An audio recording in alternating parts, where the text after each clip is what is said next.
பூத்த பூச்செடி போல ஆல கொல்லறியே ஆயில் கேட்கிறியே நீ வரும் நேரம் குழம்பும் கடிகாரம் கண்ண மரட்டும் என்ன இதயம் குடிக்க சிலையா நிக்குதே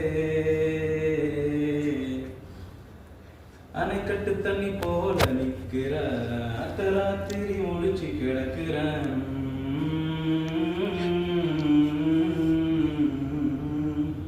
கொட்டு சிரிப்புல உறைஞ்சி கிடக்குறேன் கிட்ட நடக்கையில் கிறங்கி தவிக்கிறேன் அத்தாடி உசுரெல்லாம் ஒழுங்கி துடிக்கிறேன் உறவாக உன்னை நான் கடவுள் கிட்ட கேட்டு வாங்குவேன் திக்கி திணறுது தேவதை வெக்கப்படுது ஒரு பூமழை தானா சிக்கி கிடக்குறான் பல